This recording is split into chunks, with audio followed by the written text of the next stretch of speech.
भगवते वासुदेवाय।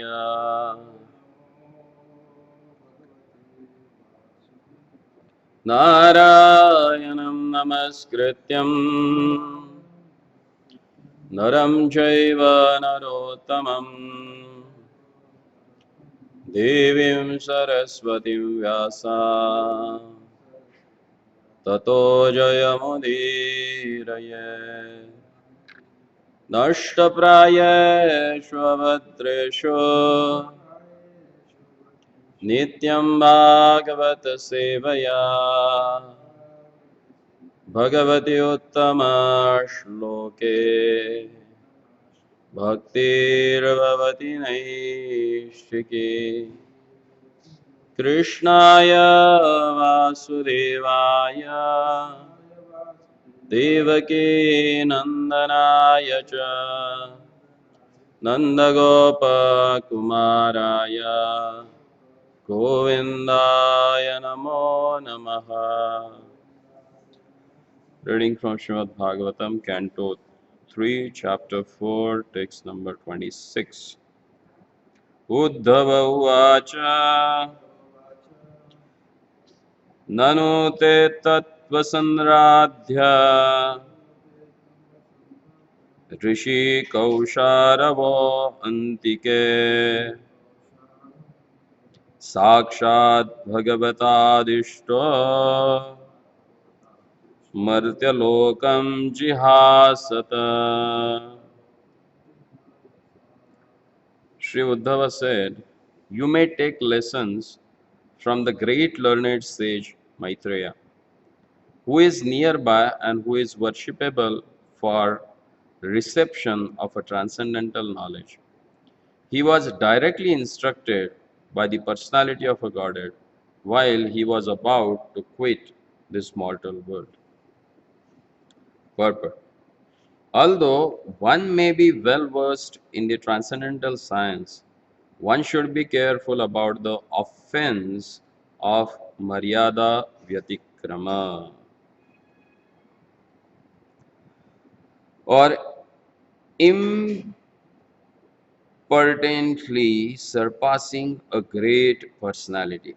According to scriptural injunction, one should be very careful of transgressing the law of Maryada Vyatikrama, because by so doing one loses his duration of life, his opulence, fame, and piety, and the blessings of all the world. To be well versed in the transcendental science necessitates awareness of the techniques of a spiritual science. Uddhav, being well aware of all these technicalities of a transcendental science, advised Vidur to approach Maitreya Rishi to receive transcendental knowledge. Vidur wanted to accept Uddhav as his spiritual master, but Uddhav did not accept the post because Vidur was as old as Uddhava's father, and therefore Uddhav could not accept him as his disciple, especially when Maitreya was present nearby. The rule is that in the presence of a higher personality, one should not be very eager to impart instructions, even if one is competent and well versed. So Uddhav decided to send an elderly person like a Vidur to Maitreya, another elderly person. But he was well versed also because he was directly instructed by the Lord while he was about to quit this mortal world. Since both Uddhav and Maitreya were directly instructed by the Lord, both had the authority to become the spiritual master of Vidur or anyone else. But Maitreya, being elderly, had the first claim to become the spiritual master, especially for Vidur, who was much older than Uddhav. One should not be eager to become a spiritual master cheaply for the sake of profit and fame. but should become a spiritual master only for the service of the Lord. The Lord never tolerates the impertinence of Maryada Vyatikrama. One should never pass over the honor due to an elderly spiritual master in the interest of one's own personal gain and fame.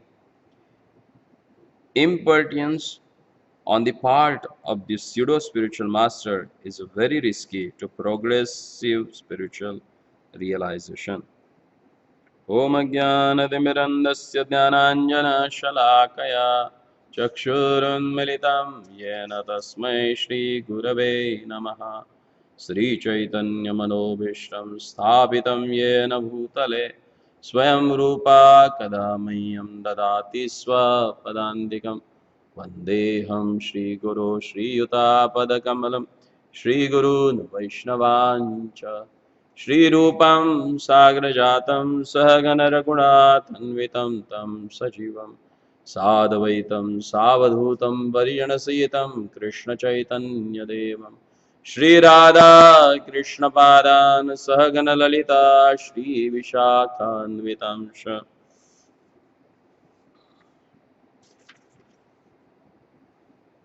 ननु ते तत्त्वसंराध्य ऋषिकौशारवोऽन्तिके साक्षात् भगवतादिष्टो मर्त्यलोकं जिहासता. Sri Uddhava said, "You may take lessons from the great learned sage Maitreya, who is nearby and who is worshipable for reception of a transcendental knowledge. He was directly instructed by the personality of a Godhead while he was about to quit this mortal world."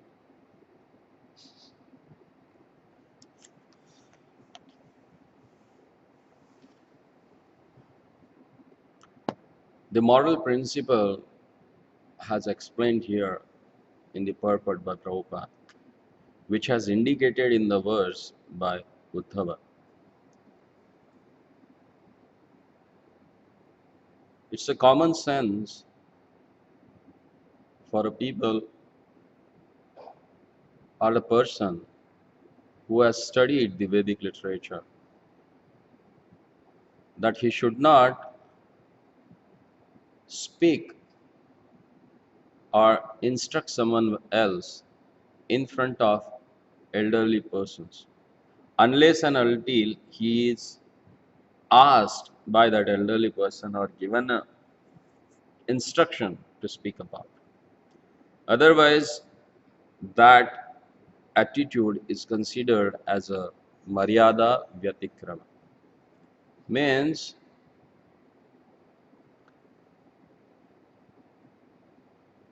creating our own obstacles in our own spiritual life. It is considered as offense to instruct in front of advanced devotees without their permission or just for the sake of earning good name and fame. Even though you may be very scholarly person, but without taking their permission if you speak, so that is considered as a Maryada Vyatikrama. And Prabhupada clearly says actually, one should be very careful for transgressing the law of Maryada Vyatikrama, because by so doing, one loses his duration of life, his opulence, fame, piety, and blessings of all the world. It needs to be very careful to understand this. And we have example for this which has explained in Mahabharata. Duryodhana was quite impudent for this. He always did transgress the law of Maryada Vyatikrama. In the assembly of Kauravas, he always used to chip in, poke in. and he has to speak out in front of all the elderly person without their taking permission. So at the result, what has happened?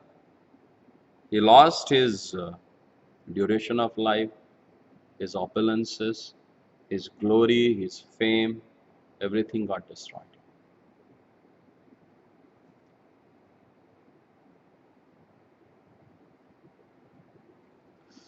So Uddhavji, being such an elevated person in Krishna consciousness and who knows all the rules and regulations meant for the social obligations, he followed the laws of Maryada Vyatikram. Even though he was a direct disciple of a Brihaspati and direct disciple of their lordship, Lord directly instructed him into the knowledge of a self-realization.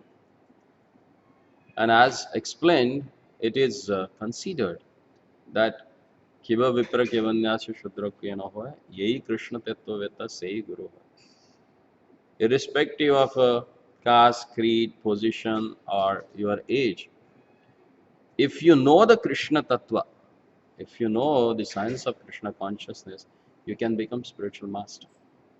But still, following the laws of Maryada Vyatikrama, Uddhava very humbly he asked Vidurji that please you go and learn about these lessons in which the philosophy of self-realization is explained by the Lord directly to the Maitreya.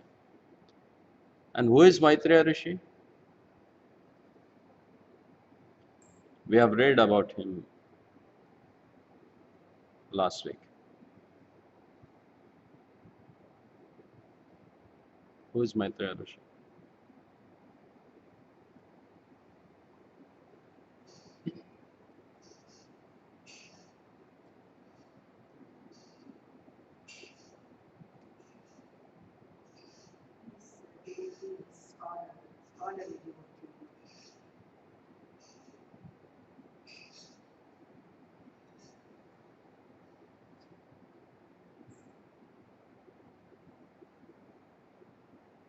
Manda Sumanda Matayo Mandavagya Upadhyata. As explained, Maitreya Rishi was a direct disciple of Parashar Muni, and he was a close friend of Badarayan Vyasadeva. And Prabhupada in purport he explains that he is a mixed devotee. He was not a pure devotee. But because of Lord's causeless mercy and his some great fortune that he got a chance to meet the Lord when Lord supposed to quit his pastime in this world. So here and that day we discussed about the causeless mercy. What is meant by causeless mercy? Just to remind you.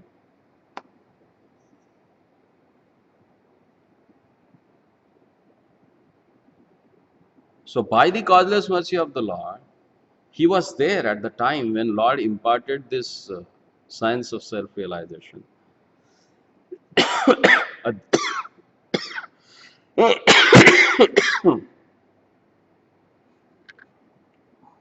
This Adhyatma Vidya to Uddhavji.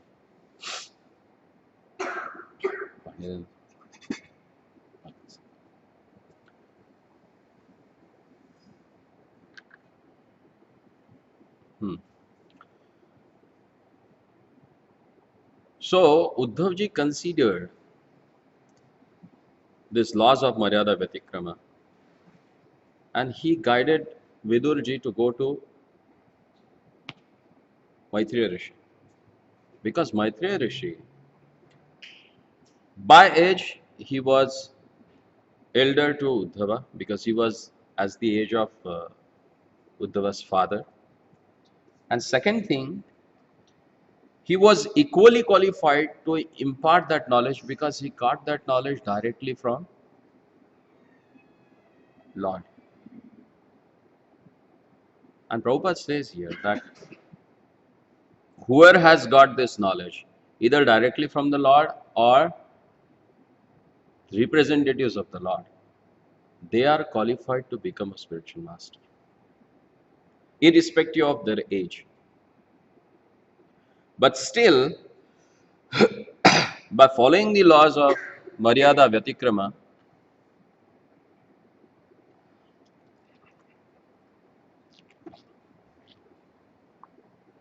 one can first of all give preference to elderly personalities to speak about the spiritual knowledge.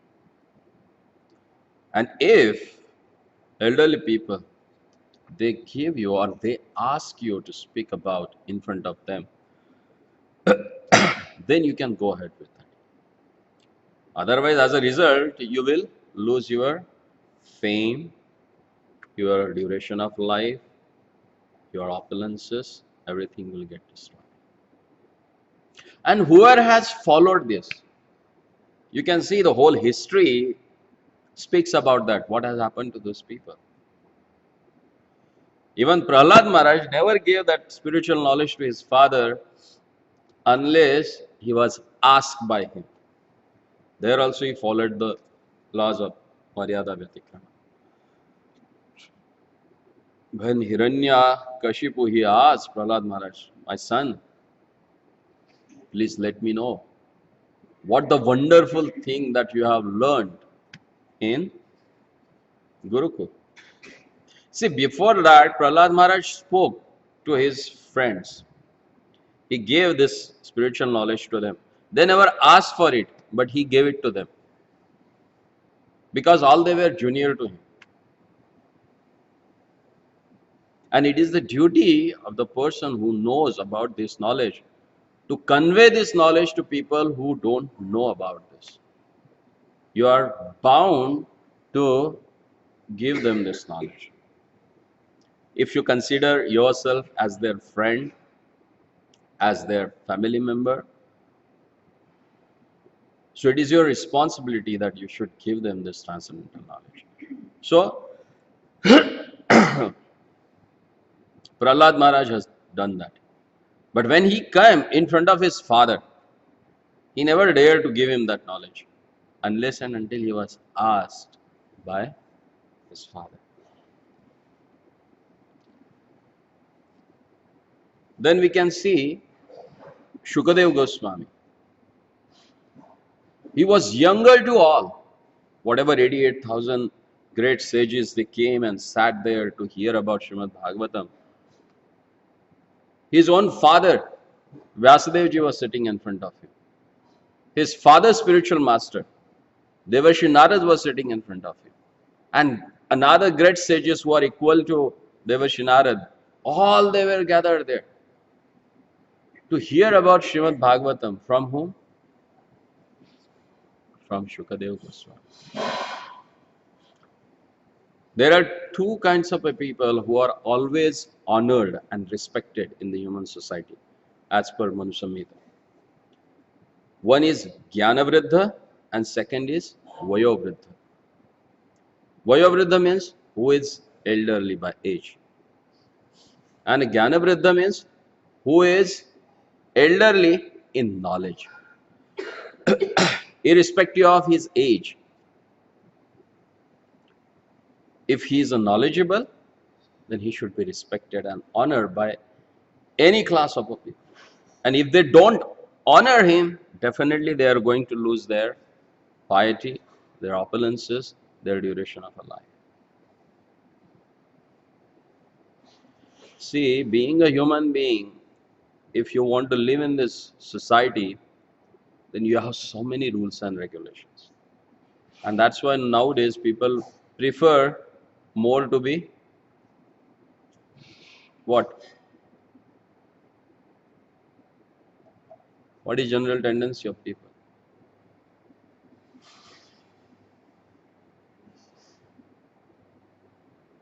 Ki dada?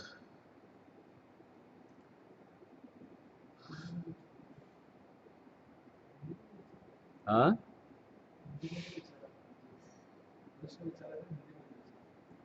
अच्छा लगे समझते लोगों की प्रवृत्ति क्या है विशेष करके।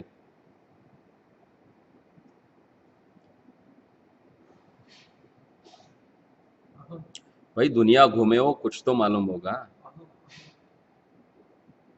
हाँ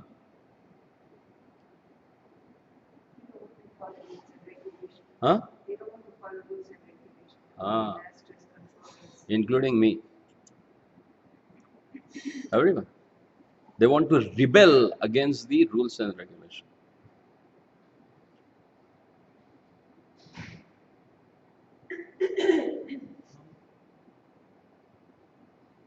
That is there because they have that ego, false ego.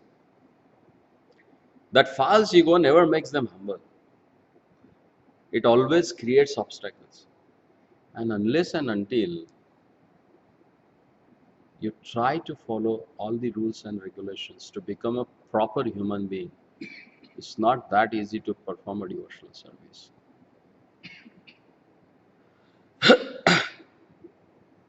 We consider ourselves very elevated just by following four regulative principles. But these are common. If you want to call yourself as a human being, these are common things that you should do. But this common thing has become so uncommon that people, they think if someone is following that, he is a great. No doubt, the present situation, that person is a great. In this scenario, if someone is following these rules. But if you want to progress in spiritual life, especially at the neophyte stage, there are so many rules and regulations as given. And it is clearly says, unless and until you follow the Vaidhi Bhakti, you are not going to get a glimpse of even Raganuga Bhakti. Then forget about the Mahabhav and other things. But sometimes what happens? Just for the sake of preaching, we do jump on this Raganuga platform and we try to read and try to explain that things to common people, and which creates havoc in the society. That's why His Divine Grace, for 11 years, he mostly gave lecture on Dehinosmin Yatade, on this words only. One day after 10 or 11 years of a sannyas, one sannyasi, he asked Prabhupada, Prabhupada, it was in Calcutta, but why? Why you are speaking again about this particular verse? We are hearing it for years together.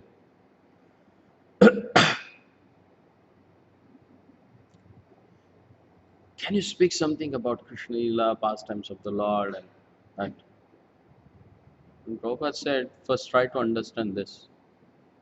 You are not this body but spirit soul. Unless and until you realize on this platform, it's not that easy to understand the philosophy or to understand the glory and wonderful pastimes of the Lord. So one need to come on this platform. Otherwise, it's too difficult. And if you see all the teachings that has explained in Srimad Bhagavatam, everywhere it starts from this beginning. Our position, our relations with this material world, and our relationship with the Supreme Lord. And to establish that, what are the things these are common to know, that has also given.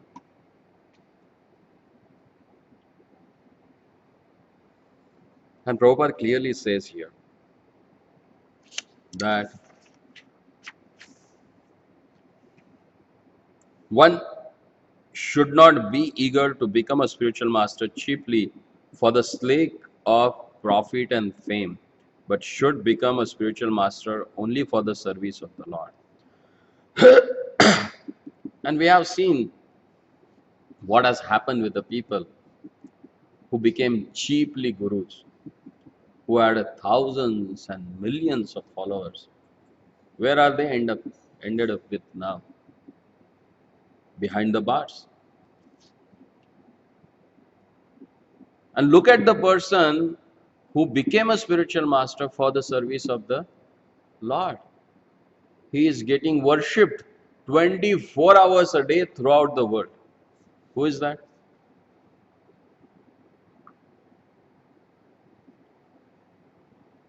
ध्यान है किसी का? मैं कुछ पूछ रहा हूं।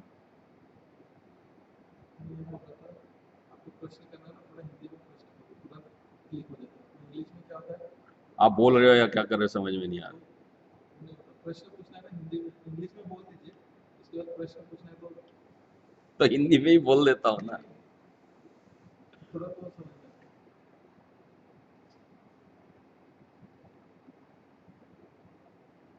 जो व्यक्ति एकदम चीपली गुरु बन जाता है केवल कीर्ति पाने के लिए,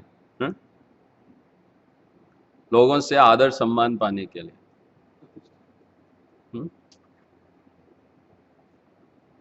क्या होता है वो लोगों के पास, क्या हो जाता है उनके साथ? है ना, अभी जेल में बैठे है, कोई तिहाड़ में बैठा है, कोई हरियाणा में किसी जेल में बैठा है।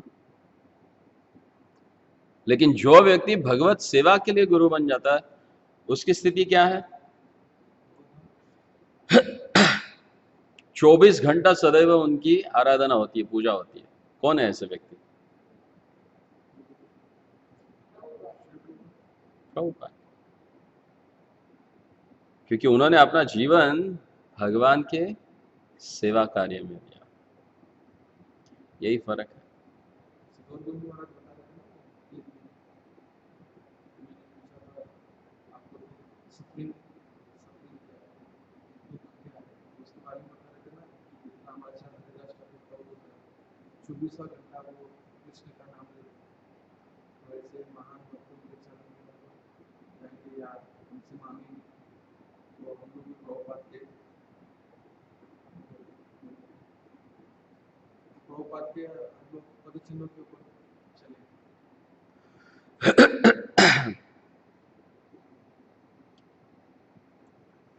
क्योंकि कोई भी आध्यात्मिक गुरु जो कि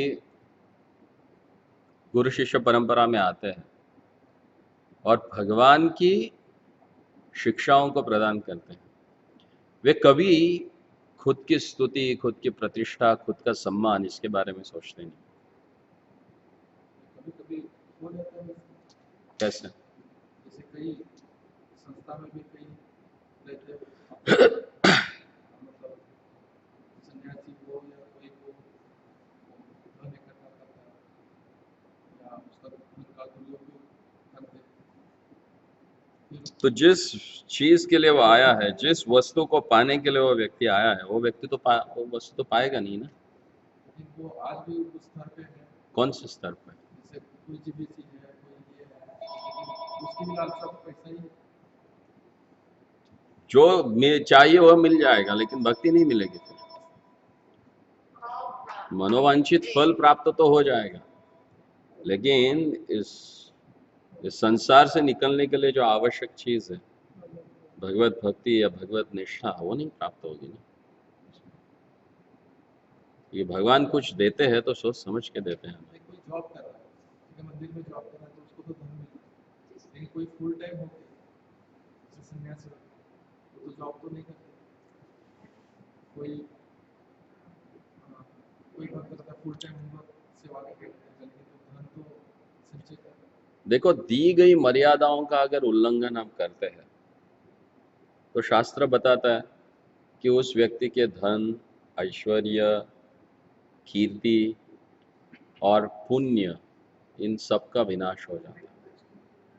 और जब तक व्यक्ति अपने पापों से मुक्त नहीं होता तब तक भक्ति में आगे नहीं बढ़ सकता, चाहे वो दिखाई दे। कई लोग कहते हैं कि मंदिर में रहने से बहुत आध्यात्मिक प्रगति करोगे, तो कई पेड़ पौधे तो सालों से मंदिर में खड़े, कितनी आध्यात्मिक प्रगति की उन्होंने। आध्यात्मिक प्रगति आपकी भावना के ऊपर निर्भर है।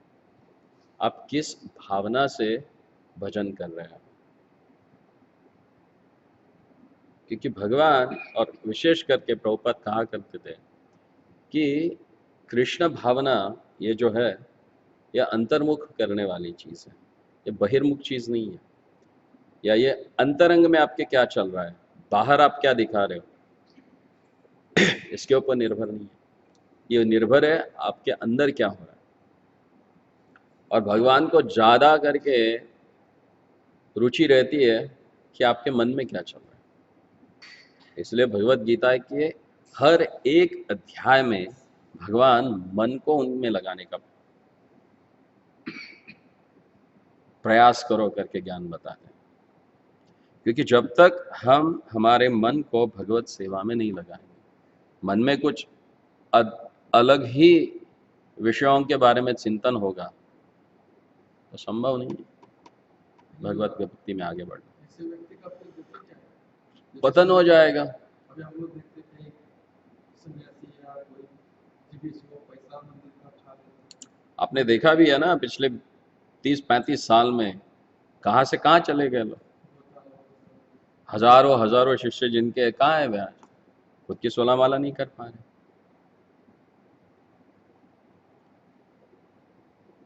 कि देखो श्रीमद् भागवतम के 11वें स्कंद में उस अवधूत ब्राह्मण बताता है, थोड़ा लेके आओ वहां से 11वां स्कंद, 11वां स्कंद लेके, पहला भाग 11वां स्कंद, हिंदी इंग्लिश जो भी आप मिले लेके। इस अवंतिका ब्राह्मण की कथा में 11वां सामने रखे,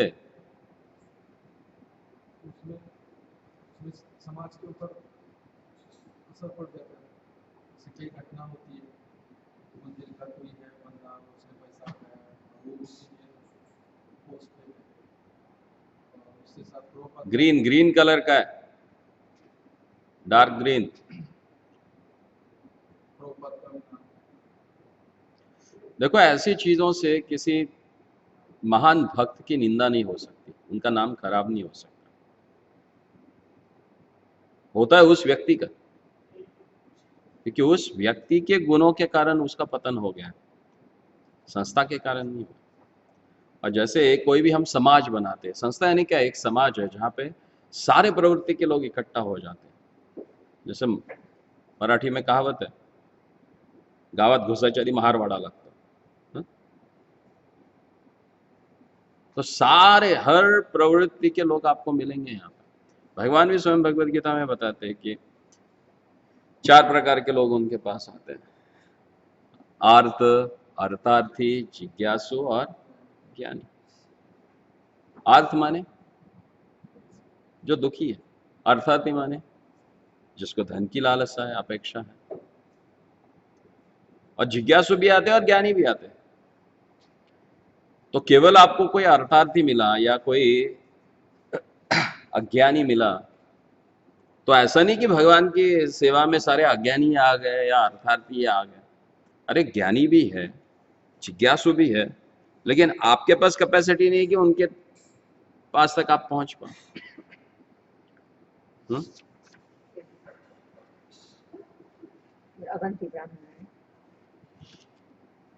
तो समझनी चीज वो हमें चाहिए कि जिसके द्वारा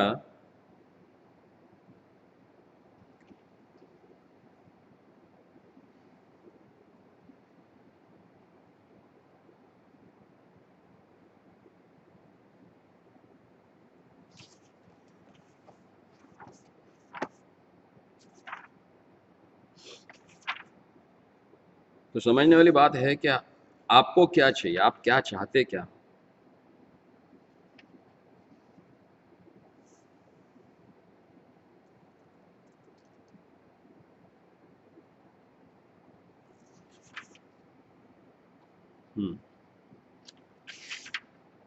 अर्थस्य साधने सिद्धे उत्कर्षे रक्षणे व्यये नाशे उपभोगे आया शास्त्रम संचिता भ्रमो नृणाम।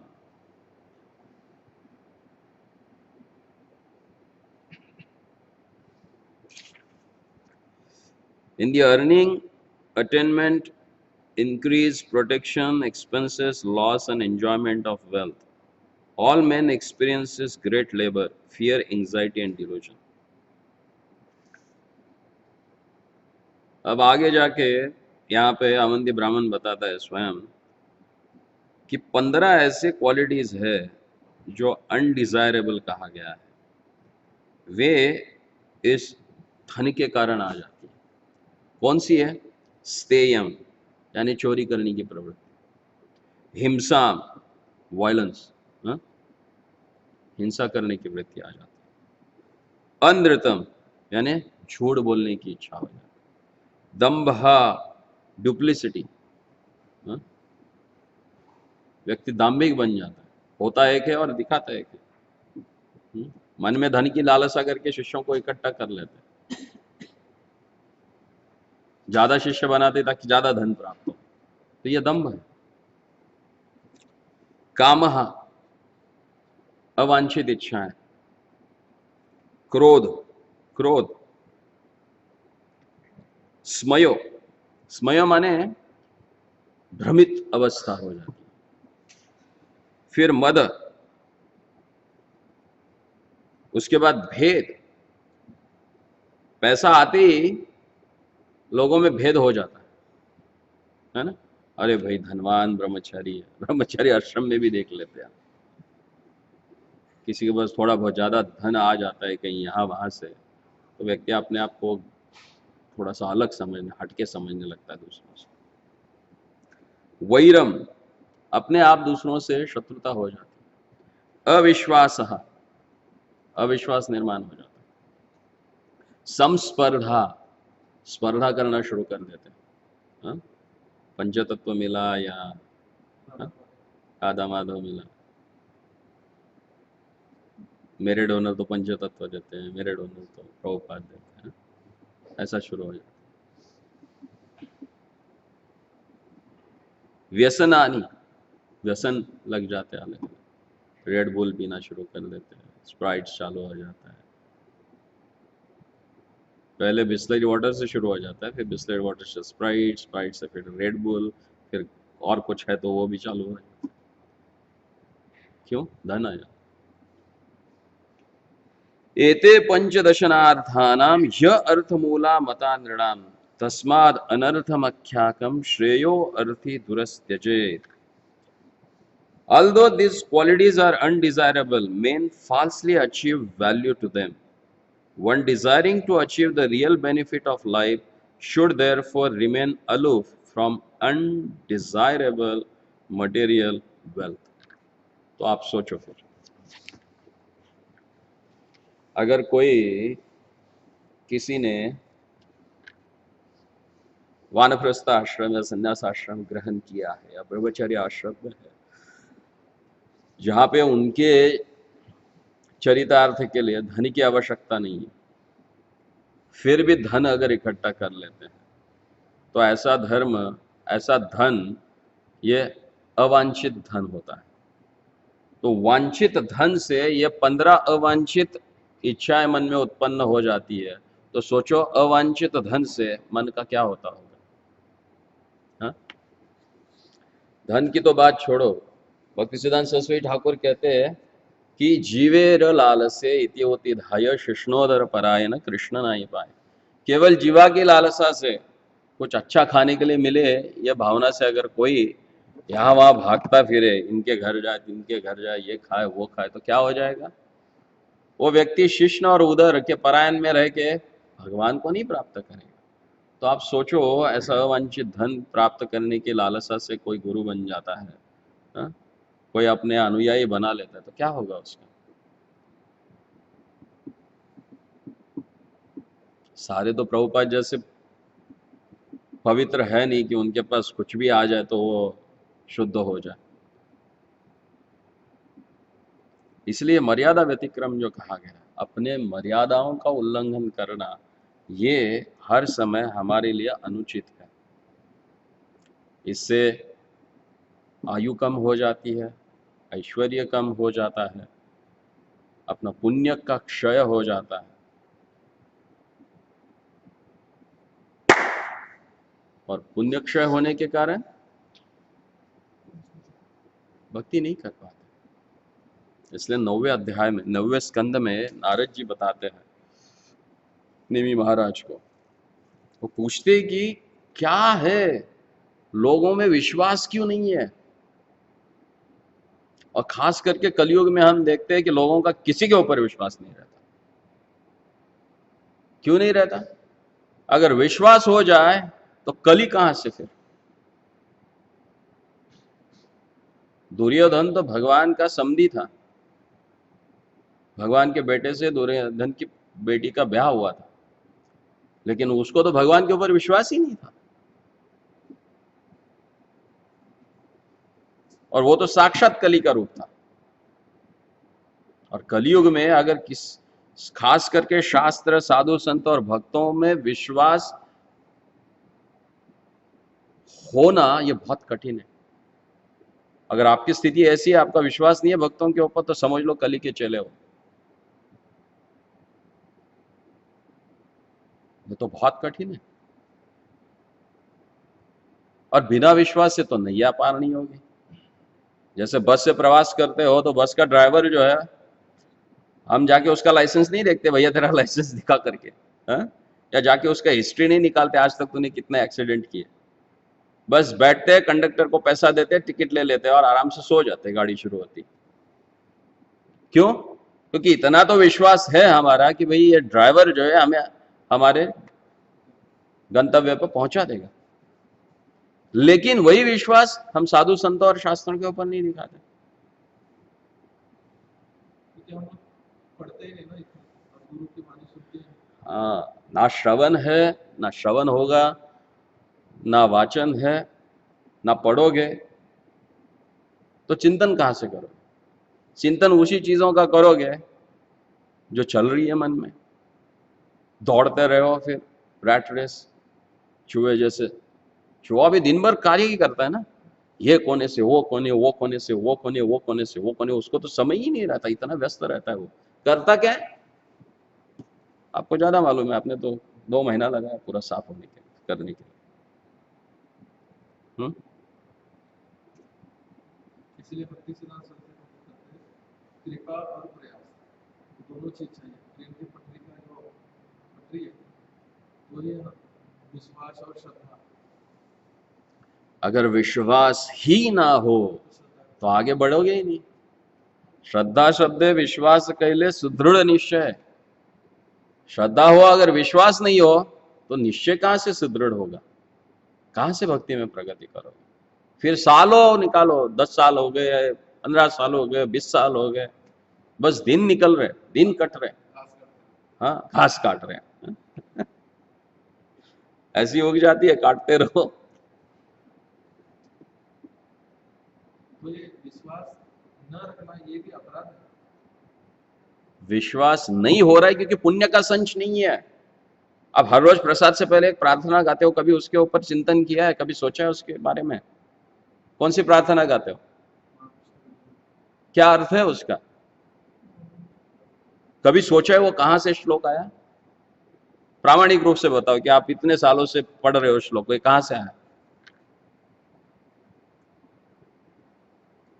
ये हमारी इनसिंसियरिटी का उदाहरण है अपने जीवन में, कि हमें ही मालूम नहीं है कि हम हर रोज क्या बोल रहे हैं, कहां से आया हो, क्या अर्थ है उसका। हाँ? अरे तोता तो छोड़ दो, प्राणी है, समझ लेंगे हम। उसको तो मस्तिष्क है नहीं, आपके पास तो है। और कभी कभी ज्यादा ही दिखा भी देते हो लोगों को कि मुझे समझ भी नहीं आता कि आप समझा रहे हो करके। कम से कम अब 10-15 साल से तो गा ही रहे हैं ना, दिन में 3 बार 2 बार जब भी प्रसाद खाते हो, कभी कभी स्किप कर देते हो ज्यादा भूख लगती है तो। कम से कम 100 बार तो गाया होगा। कहां से है वो श्लोक?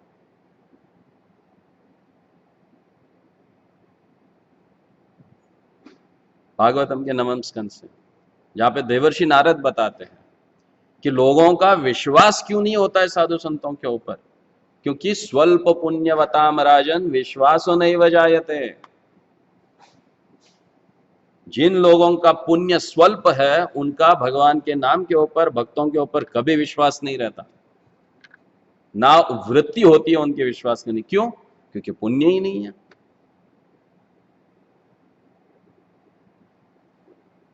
अगर पुण्य का संचय हो तो व्यक्ति साधु संत शास्त्रों में विश्वास करे, नहीं तो नहीं होता है विश्वास।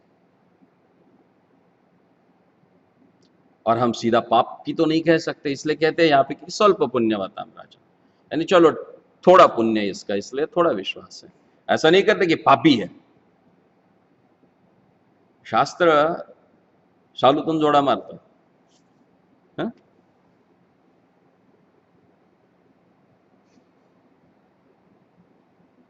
और भगवान भी कहते हैं भगवत गीता में, तेषाम अंतगता पापः ये जना पर्युपासते ते द्वंद्व मोह मोह निर्मुक्ता भजन्ते मां दृढ़व्रता। कौन दृढ़ता से भगवान की भक्ति कर सकता है? येषाम तो अंतगतम पापम जनानाम पुण्य कर्मणः, जो व्यक्ति अपने पाप कर्मों से मुक्त होकर पुण्य कर्मों में लग जाता है और पुण्य कमाता है, वो व्यक्ति द्वंद्वों से मुक्त होकर फिर मेरी भक्ति में लग जाता है। नहीं तो स्थिति क्या है फिर हमारी? हाँ?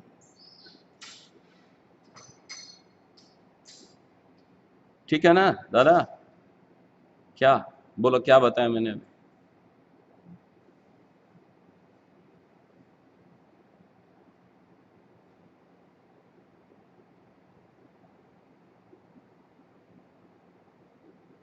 लगता है बंगाली में क्लास देना पड़ेगा। हाँ,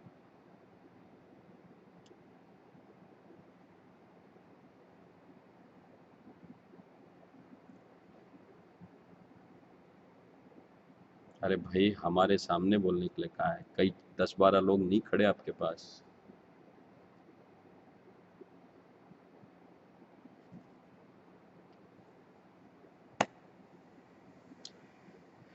चलो, तो मर्यादाएं जो है हर चीज की, उन मर्यादाओं में रहकर हम अगर हमारा कार्य करते हैं तो भक्ति में आगे बढ़ना बहुत आसान हो जाता है। और जहां जहां पे मर्यादाओं का उल्लंघन है वहां वहां पे पतन है। और ज्वलंत उदाहरण है हमारे पास पूरा महाभारत कि हर व्यक्ति ने जब उसकी मर्यादाओं का उल्लंघन किया तो पतन निश्चित। तो आइए प्रयास करते हैं, जो हमारे आचार्यों ने हमारे लिए मर्यादाएं डाल के दी है उनका पालन करें, पुण्यों का संचय करें, ताकि संत साधु भक्त शास्त्र इनमें विश्वास प्राप्त हो। अभी तक हमारा विश्वास ही नहीं है, वहीं पे गाड़ी रुकी पड़ी है। और हम चाहते क्या है? प्रेम चाहते हैं भगवान का, प्रेम चाहते हैं। हाँ? ऐसे बोल देते जैसे सुबह ओ राधा कृष्ण ब्रजे, कहाँ का ब्रज और कहाँ ले के बैठे हो? ना पुण्य का संचय है, ना साधु के ऊपर या शास्त्रों के ऊपर विश्वास है, कहाँ पहुंचोगे? हाँ?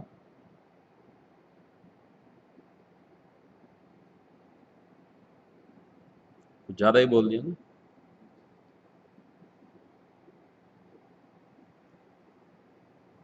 ग्रंथराज श्रीमद् भागवतम की, श्रील प्रभुपाद की।